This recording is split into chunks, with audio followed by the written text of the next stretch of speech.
జై గురుదేవ్. బంధం అంటే ఏమి? ఒకళ్ళు తానంతట తానుగా మౌనంగా ఒకే గదిలో ఉండిపోవడానికి నిర్ణయం తీసుకున్నారనుకోండి.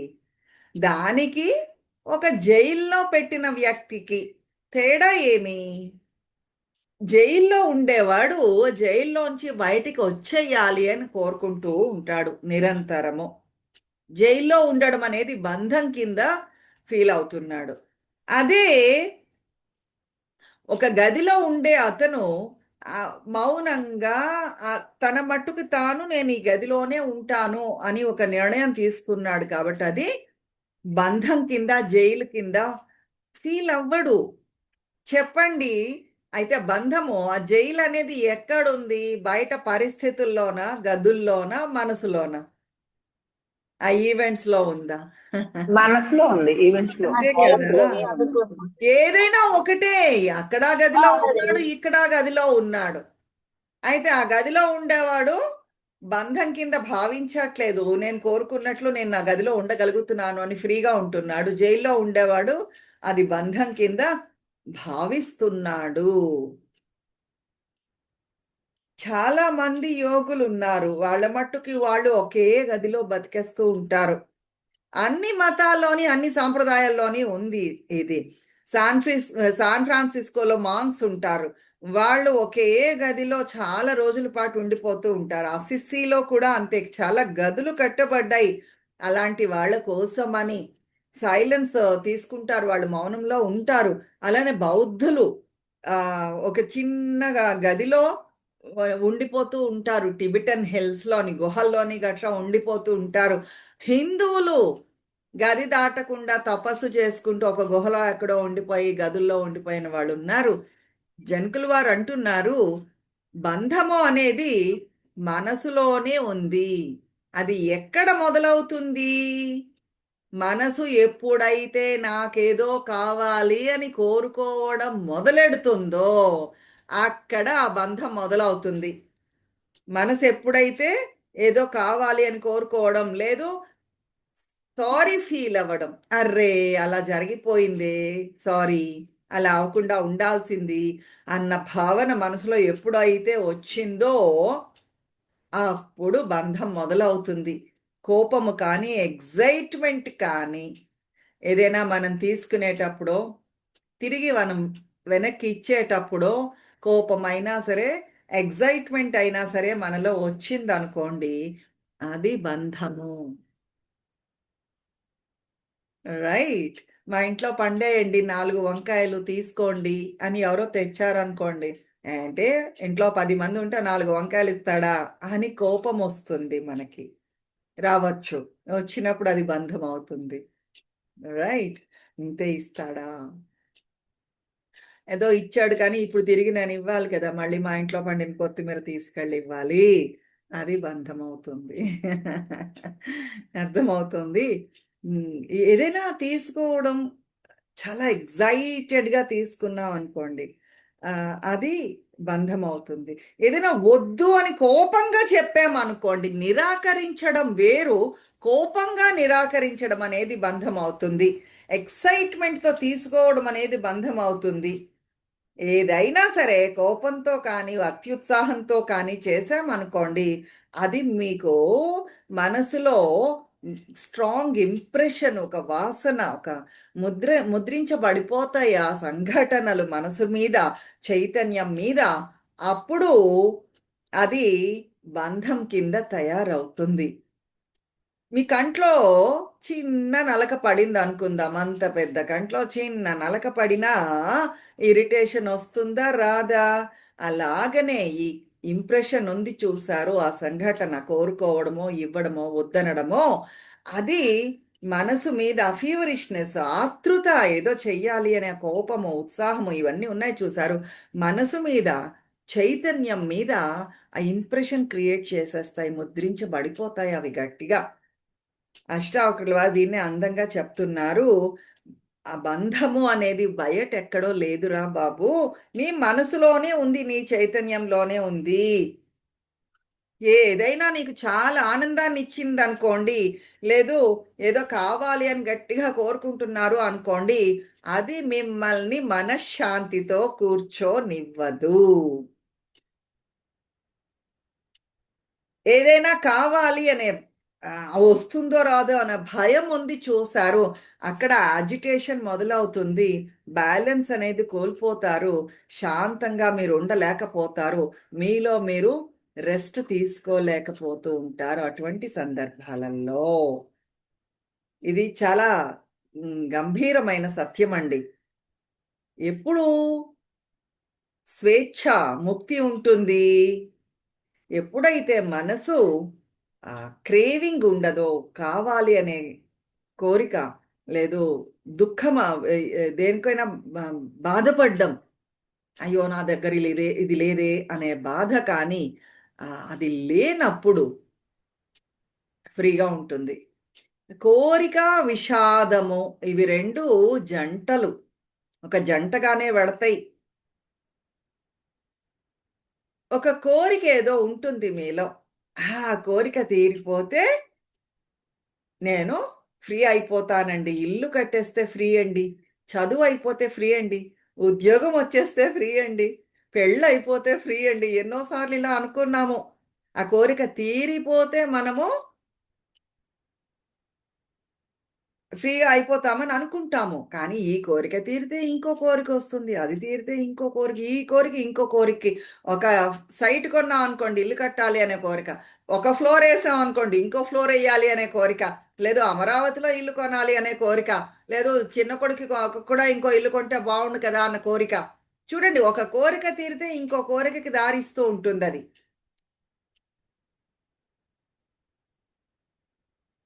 కోరిక ఏం చేస్తుంది?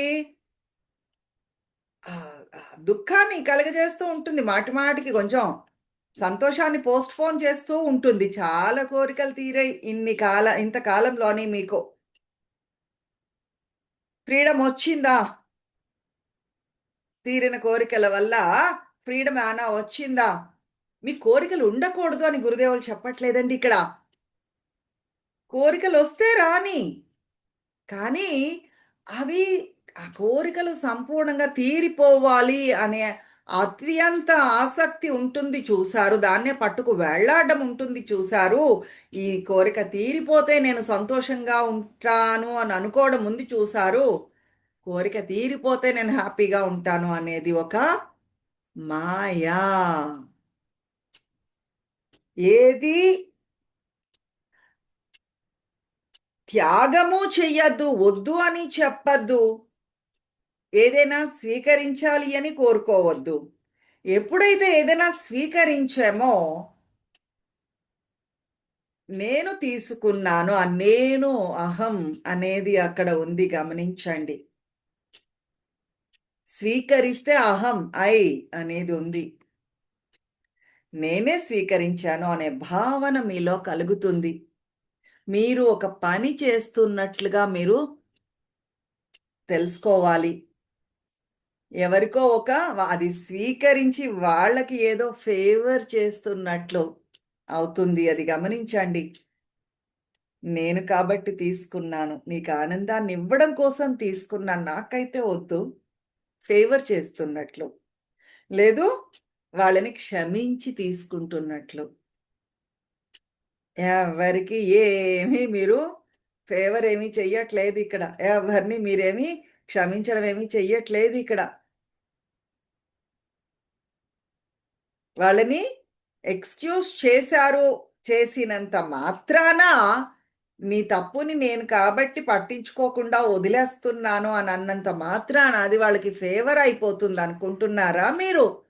అందులో నేను అనే అహం ఉంది గమనించండి. నేను కాబట్టి నేను క్షమించి వదిలేస్తున్నాను అనేది ఫేవర్ కాదు. ఒకవేళ మీరు నిజంగా ఫేవరే చేసినా అది మీకు ఒత్తిడి కలుగజేస్తుంది. ఎన్నిసార్లు ఎంతమందికి మీరు మంచి చేసుంటారు ఇంతవరకును. చాలా మంది నేను వాళ్ళకి ఎంత చేశానో అని అన్న వాళ్ళల్లో సంతోషం అయితే కనబడదు, గమనించండి. వీళ్ళు చెయ్యడం ఒక ఎత్తు, నేను ఇంత సహాయం వాళ్ళకి చేశాను, వాళ్ళు అసలు ఏమీ పట్టించుకోవట్లేదు చూసావా? ఆ ఉన్న ప్రేమని కూడా చెడగొడుతుంది. మాట్లాడడం కూడా మానేస్తూ ఉంటారు ఒక్కొక్కసారి. నేను చేశాను, వాళ్ళు తిరిగి నాకు రెస్పాండ్ అవ్వలేదు అని మాటలు మాట్లాడడం మానేసిన సందర్భాలు కూడా ఉంటాయి చూడండి. ఇది ఇంకా దరిద్రం. నేనేదో హెల్ప్ చేశాను అనేది ఒక ఎత్తు, నేను చేసిందాను వాళ్ళు రెస్పాండ్ అవ్వలేదు అనేది ఇంకా నాస్టీ థింగ్ అది. వాళ్ళకి వాళ్ళతో మంచిగా ఉండడం అనేది నేను చేస్తున్న ఫేవర్ ఏమో అని అనుకుంటూ ఉంటాం. నేను మంచిగా వాళ్ళతో ఉండడం ఏదో పెద్ద గొప్ప, వాళ్ళకొక వరం ఇచ్చినట్లు ఫీల్ అయిపోతూ ఉంటారు. ఆ! సహజ స్వభావం వల్ల వాళ్ళు వాళ్ళతో మంచిగా ఉండట్లేదు ఇక్కడ. అటువంటి మంచితనము స్థిరంగా నిలబడి ఉండదు. అవతల వాళ్ళ మెప్పు కోరి వాళ్ళకేదో మంచి చేసేస్తున్నాను అని నేను మంచిగా ప్రవర్తించడం కంటే చెడ్డగా ఉండడమే నయము. ఊరికే ముసుగేసుకున్న, సంస్కరించుకున్న మంచితనం కంటే అది ఇంకా ఎక్కువ సంతోషాన్ని పోగొడుతుంది. ఏది సంస్కరించుకున్న మంచితనం ఉంది చూసారో, ఎదుటి వాళ్ళ మెప్పు కోరి వాళ్ళకేదో ఫేవర్ చేస్తున్నట్లు ఫీల్ అయిపోయి మంచిగా బిహేవ్ చేయడం, మనల్ని మనం కంట్రోల్ చేసేసుకోవడం, చెడ్డగా ఉండకుండా స్వభావాన్ని పక్కన పెట్టి, అది అన్‌హ్యాపీనెస్. మీకు ఇంకా ఇంకా అసంతోషాన్ని, అసంతృప్తిని, దుఃఖాన్ని కలుగజేస్తుంది.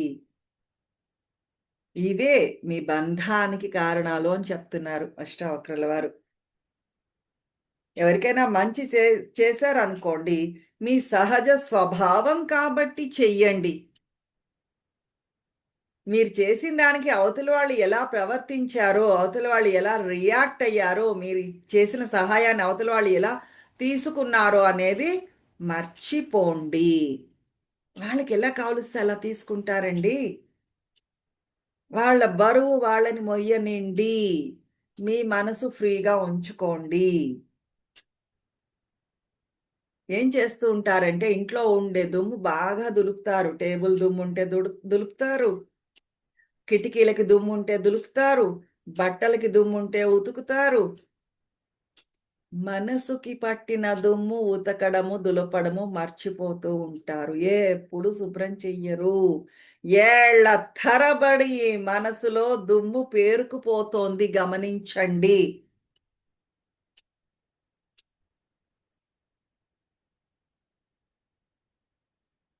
నిన్నటి దుమ్ము ఈరోజు మనసు మీద ఉండకూడదు.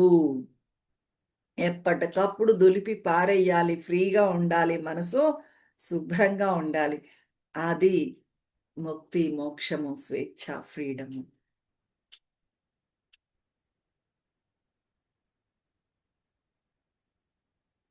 ఇది చాలా సాధనలో క్లిష్టమైన విషయమే ఇప్పుడు గురుదేవులు చెప్తున్నది. ఒక దృక్కోణం మీకుందనుకోండి, అది మీకు బంధాన్ని కలుగజేస్తుంది. దాంతో అంటిపెట్టుకుని ఉండిపోతూ ఉంటారు. ఇది ఇలానే ఉండాలి. ఈ ఐడియాస్, కాన్సెప్ట్స్ ఉన్నాయి చూసారు. ఇది ఇలానే జరగాలి. ఇది ఇలాగనే అర్థం చేసుకోవాలి. వాళ్ళు తప్పుగా అర్థం చేసుకున్నారు. నేను చూసే దృక్కోణమే, నా వ్యూ పాయింట్ మాత్రమే కరెక్టో. ఇది ఇలాగనే ఉండాలి. ఈ కాన్సెప్ట్ కరెక్టో, ఆ కాన్సెప్ట్ తప్పు. అదే మీకు బంధాన్ని కలుగజేస్తోంది. ఇది ఇలాగే ఉండాలి అని మీరు అనుకున్నారనుకోండి, ఇది ఇలాగే జరగాలి, ఇది ఇలాగే చెయ్యాలి అని అనుకున్నారనుకోండి, అది ఆ సృష్టితో కొరలేట్ అవ్వకపోతే, అది అలానే జరగకపోతే, ప్రకృతి సహజంగా జరగకపోతే, అప్పుడుంటుంది అసలైన డ్రామా అంతా కూడా మనసులో. ఇది కరెక్ట్, కానీ ఇలా జరగట్లేదు. అక్కడ మీరు అంటి పెట్టుకుని ఉండిపోతారు. అటువంటి భావజాలానికి వంట చేస్తూ ఉంటారు. కానీ లోపల రెజ్లింగ్ అయిపోతూ ఉంటుంది మీకు. చూసావా?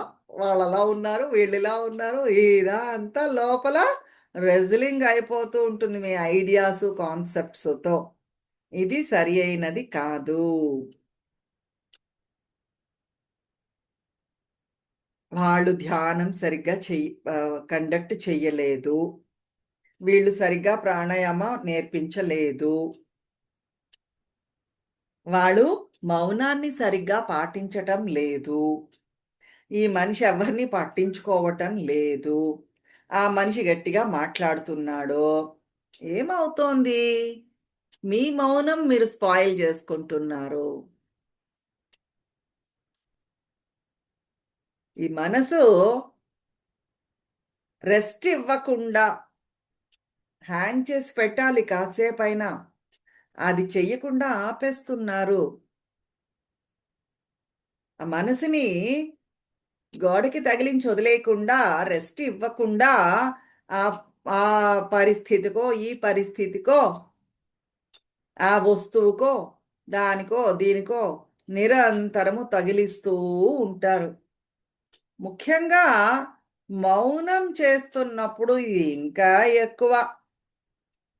మౌనంలో ఉందాము అంటే ఇంకా ఇంకా ఈ యాక్టివిటీస్ ఎక్కువైపోతూ ఉంటాయి మనసులో. చాలా ధ్యానాలు చేస్తూ ఉంటారు. అలాంటప్పుడు ఈ మనసులో ఇటువంటివన్నీ రేప్ రేవ రేవ్ రే ఏమంటారు? లేవడము అనేది ఇంకా ఎక్కువగా జరుగుతూ ఉంటుంది. ఎప్పుడైతే మనసుకి రెస్ట్ ఇద్దాము, సైలెన్స్‌లోకి వెడదాము అని అనుకున్నామో, ఇంకా అంటారు కదా! Whatever you resist will persist. జై గురు దేవ్. Yes, silence. మౌనంగా ఉండడం, మనసుని ప్రసన్నంగా ఉంచడం అనేది అవసరం. దానికేది సహకరిస్తుంది? వాళ్ళిలాగా, వీళ్ళిలాగా, ఇది ఇలానే చెయ్యాలి, అది అలాగనే చెయ్యాలి. హ్మ్. ఎన్ని ఎన్ని ఎన్ని గేమ్స్ మనసులో, ఎన్ని డ్రామాలు, ఎన్ని టీవీ సీరియల్స్ నడిచిపోతున్నాయి లోపల గమనించండి. ఆఖరికి ధ్యానంలో కూర్చున్నా కూడా. హ్మ్. జై గురుదేవ్. రేపు కంటిన్యూ చేద్దాం.